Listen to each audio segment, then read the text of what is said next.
Hi, I'm Brendan Blaber. I'm the creator and director of Epithet Erased. And I'm Natalie Van Sistine. I'm the sound effects designer and did some dialogue mixing and various other, coordinated a lot of the sound. You were the person at the end of our production pipeline who, anytime there was any delay, you were the one who suffered for it. So I did my best to yell at people to not delay you, and it did not work. So You know, they warned me about that in film school. I was like, oh yeah, I'm gonna work in post. I don't have to be like on set, and it'll be great. And then they're like, you do realize that you're the one who suffers every time. And I was like, what? I'm sorry, what? Now I know. Oops. So yeah, this is episode 3. So a lot of this production is kind of a blur for me because genuinely when you work every day, all day, time stops working normally for your brain because it doesn't matter anymore. And this episode was done in 1 week instead of 2. And I don't know how we did that, and I don't remember any of it. I think a big part of it was this was the shortest one. Yeah. And I remember when you told me the runtime, I like almost cried tears of joy. No, legitimately, because episode 2, I was like, all right, episode 1 is like 25 minutes, that's fair. How long is episode 2? 30 minutes, oh my god. And legitimately, every episode after that, I would be like, so hey, how long is the next one? 19 minutes, oh thank god, okay.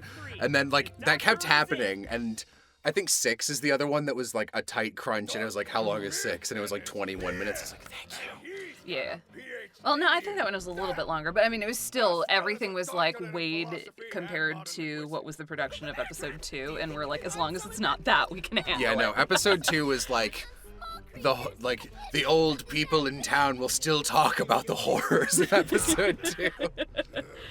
Yeah, and I feel like 3 was when, audio-wise, I think we really found our balance too, because the first one was just me, and then we realized quickly that I couldn't do it all, and then the second one was figuring out, we brought in Kieran to handle a lot of the repetitive incidental sound effects.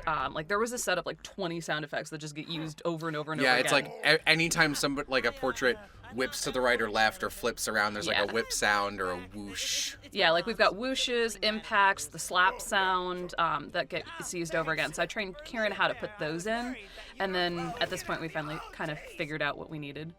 And then Alyssa came on board to mix, and then we were figuring out our rhythm with her as well at this point too, so that helped a lot. Yeah. I remember, like, pretty much the sound department was the only thing I was not directly managing. So it was great because I didn't have to manage you guys, which I desperately needed to not be managing someone. And you did a good job, which was really nice, too. It was good. I had so much fun. I kind of jokingly, a friend of mine was like, wow, you really leveled up on this. And I was like, okay, good. So the blood, sweat, and tears were worth it. I remember either the first or second episode, it must have been the first, because you'd never done a comedy series before. No, I've always done, like, melodrama stuff. And you're like, do you have any tips? I'm like, I'm not good with sound, but here's, like, the 5 sound effects I use in all my YouTube videos, and I don't know, anytime anything happens, there should be a sound effect. I ended up buying pretty early on like this pack of like comedy effects, and those get used so much because those were just so good, and that really helped a lot. And I don't think, like, I didn't have anything in my library at the time, so I was like building everything from the ground up. Yeah. And like the best I could do would be like, I don't know, it's like a boiling spling sound. You'd be like, what? I'm like, I don't know. It's in my head. I can't make the sound with my mouth. What do you want? So it's like, please send me a reference. Does anything on earth make that sound? But it turned out good. And honestly, this is still one of my very favorite scenes I think we ever did. Like, this fight sequence is one of my very favorites, I think. Oh my god, I love it. I think that was the first time I used the bowling ball effect with the turtles. Sometimes I'd throw stuff like that in there, and I just sit there and go, God, I love this. I hope he lets me keep it. The stage lights Eric also animated. I feel I need to like write a letter of apology to Eric, because the worst part of this for the editors is if you did a good job as an editor and got your stuff done on time, that just meant that I was like, you're the one I can give more work to. So if you did a good job, you got punished. But like, I think for this episode, because this is the one that we had to do in 1 week, Eric knew that was coming and basically worked like nonstop for like 8 days because he finished episode 2 early and he had 2 scenes in episode 2. How the hell did we do this? And then, because I paid them by hour, which if we do this again, I'm not gonna do that. I'm gonna pay them by like how much time they're animating. I gotta make it standardized. It's too confusing. I also did all the bookkeeping, so that was fun. But I think after this episode, Eric was like, everyone's like, okay, I worked like 80 hours on this, and Eric's like, I worked 137 hours. Oh. And I was like, oh my God, I'm gonna have to pay you like $5,000 for that. And he's like, it's just like $4,600. I was like, oh, cool. Yeah, I think I don't think I had one of my as many late nighters on this one, shockingly. I remember there was one day on episode 1 I worked about, let's see, I think it was like 14 or 15 hours. And usually with audio, I try not to go over about 6 or 7. Just because of ear fatigue and everything. And I love that joke. Oh no, that's a good one. Oh, and trying to find the right like siren noise for this too was fun. That was less of a problem than I actually thought it would be because specifically when I wrote this scene, I was like, oh, we're gonna need a siren noise, and I even wrote, I was like, I don't know, something like not annoying because it's annoying. There's a game called, it's like Cobra Space Adventure or something. It's based on a crappy old anime manga, and there's a sequence where they're like in a blimp prison and there's an alarm going off because they're like, Cobra's in the place and he's blowing stuff up. And then midway through like this scene where they're fighting the warden's like, quick, sound the alarm. And it's like, wait, it's already going, and a second alarm starts playing at a different rate. And in my head I was like, that is the antithesis of what I want for this scene.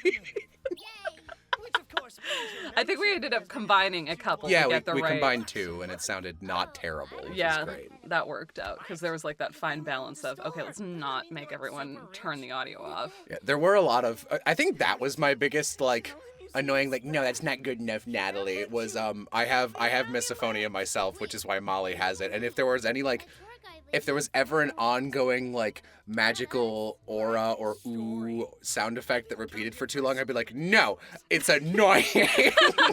Well, originally with Molly's dumb effect, I had the idea that, let's make it, like, kind of musical, and then depending on what her mood was, you know, it would sustain different chords and stuff, and then it ended up just being, you still hear it a little bit when she first pulls the effect up, but we always pull it out specifically because you're like, I'm not feeling that. And it was because I was like, well, her ability is supposed to be specifically like, it just creates actual silence. So it's like, I love the idea of that musical thing on paper, but like in practice, it's just like, here's my ability. Now there is music. And it's like, I get it, but it's weird. Yeah, no, I'm happy with how it turned out, honestly. I think it worked out. And there's still like just a little bit of like I think I put like an underwater rumble. Yeah. Just a little bit to just really emphasize kind of the isolation. But other than that, that's about all we ended up doing. But it's still there in when she first like I'm gonna hit him. No, wait, we need his help. But I want to hit him. I love that. We had to reanimate the scene like 4 times. This was the second scene that was supposed to be animated, split up between people, and they messed it up. And then this is the angriest I think I was in the entire project because that happened. And then we hired on 3 guest animators for like, all of whom worked on that the upcoming Mara sequence. And they each had 30 seconds, which is like, very easy on, like, to be frank, in 1 week, 30 seconds is nothing. And like I did that Giovanni, I animated that Giovanni and Molly scene off of Emily's expressions, which they had the expressions and storyboards. And I did that while doing all my other stuff the previous week. And one of them just didn't even start it. Like, they didn't do any of the work. And on the same night, I found that 2 people had doubled up on the saying segment, and another person just went, I couldn't do it. And they're like, I'm going through a really rough time, or something. But like they'd been corresponding with me in a way. I was like, I'm pretty sure you're lying. And on Discord, it says you're playing Minecraft right now. So I was just like, I don't go away. And I basically, I don't get like rah angry. I get like very disappointed, stern father angry, which is just like, I'm going to bed because it's midnight. When I wake up, this better be done. Yeah, I remember there was a lot trying to get this one in on time because we were like, oh, this is going to be a crunch. We got to get this in. And I mean, we made it work, but I remember this one, trying to get this one in place was fun. Yeah. Also, I love Giovanni just yelling and Sylvie just being straight-faced the whole time. These three do really have a fun dynamic. Oh, this is, honestly, I love this bit because not only was there very minimal sound effects during this but their dynamic was just so fun to listen to. I remember when I sent you...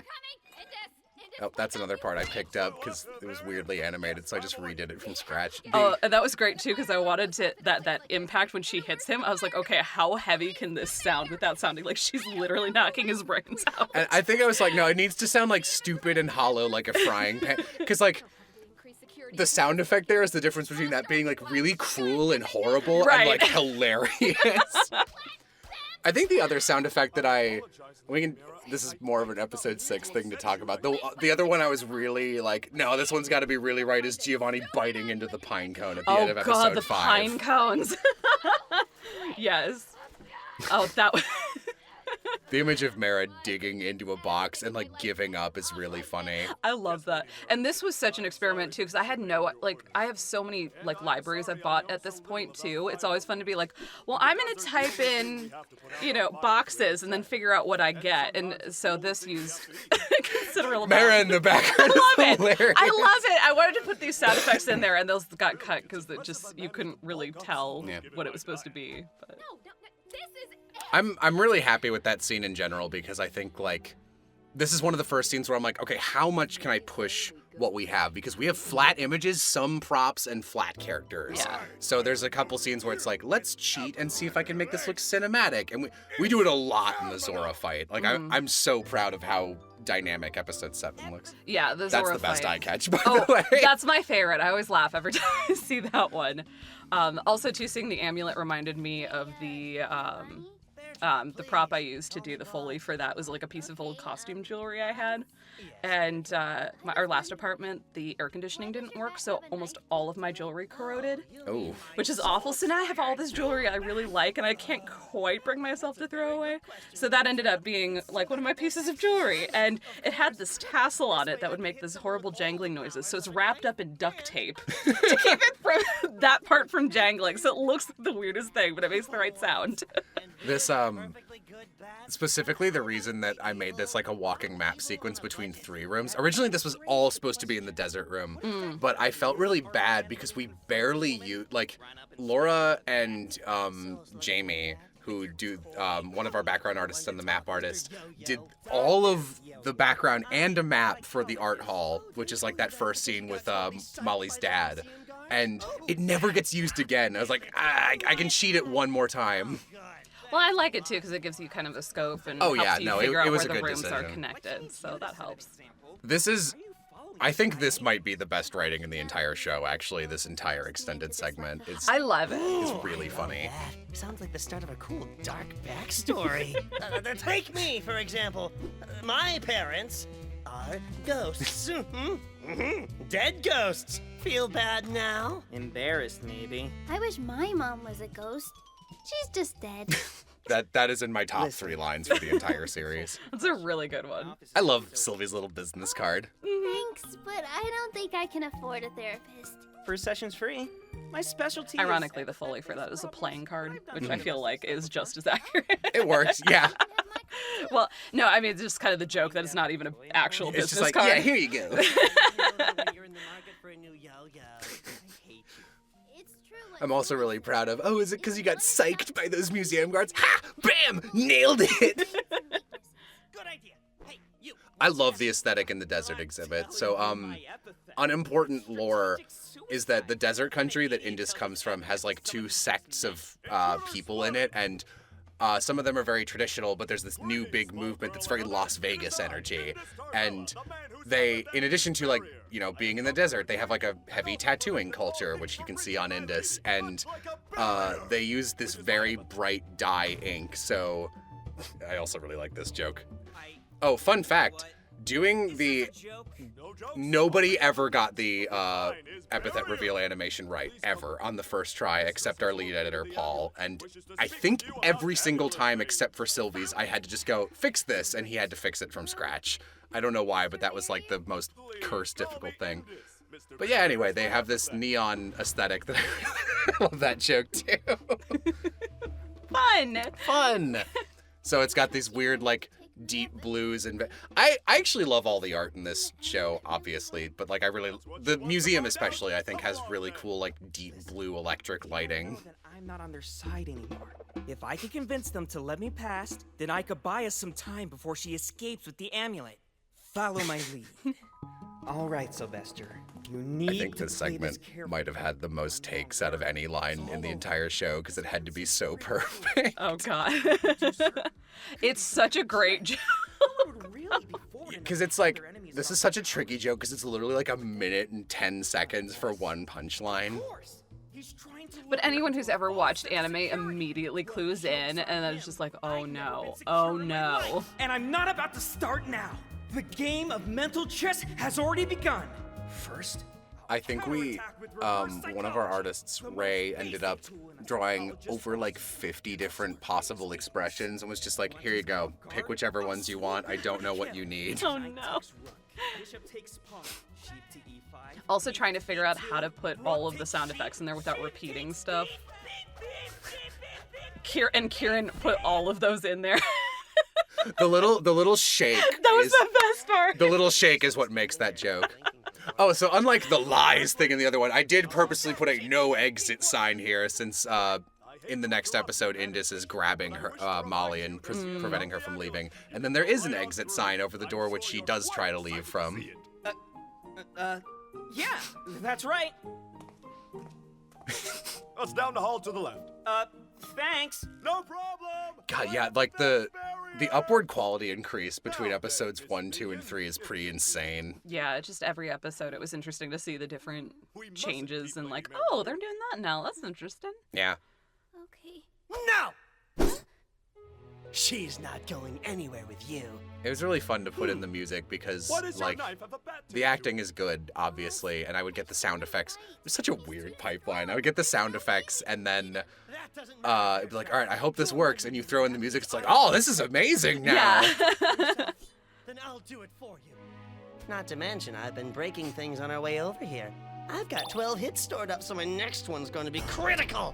I just have to hit him People once, are and trying to I will. rationalize Giovanni's Sue ability, giving him that 13 thing. It's like, no, that's just a remnant of an earlier draft that I didn't want to change, so I just very lazily wrote it off with just like, nope, I'm awesome.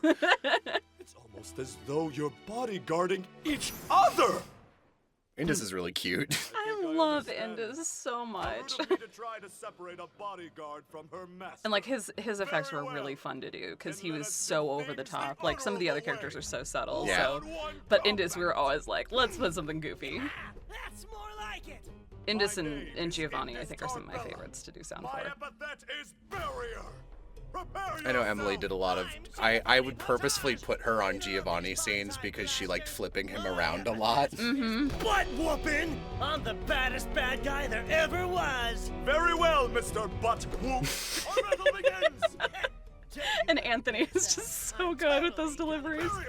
He did like an he just came in and nailed it and left. Like Yeah. I think I maybe had him do more than 3 takes for like 4 lines. It was crazy. He also flew down from Canada to do this, which was very nice of him. Oh, that's great. Before you take me, can I ask I love you a question? so Oots always ended up being our editor who never got a storyboard. Like I would just not have time and I'd be like, can you do something? I don't know, like this. I have no idea. So It's not even that he did easy. this scene. And I gave him the music, and it was originally like super dark, like shaded eyes, really that's scary right. looking. And I was like, all right, let's dial it back a little. It's like, this music's really haunting. I'm like, I know, but it's still Epithet Erased. And this was like the one time I had the music ahead of time to do the sound design for, because I was like, okay, this is clearly like, especially when Sylvie is going up against Mira, it was like, okay, Yeah. we really need to nail this. And you're like, okay, how about here's the music? And I was like, this helps. This tells me exactly what you need. Yeah, This episode was really fun to score because it was super easy because half the songs were specifically written for this episode. To gain a second epithet. I love this whole segment. It's really cool. Heal her. Something to dull her constant pain. Lady Mara has waited her entire life for something like that. I remember we got done with episode 2 and we're like, well, at least the sheep are gone. And you're like, well, I have some actually. bad news for both of the next episodes. I did that effect myself, which took hours, and then realized that I spelled affects as effects and had to redo it. No!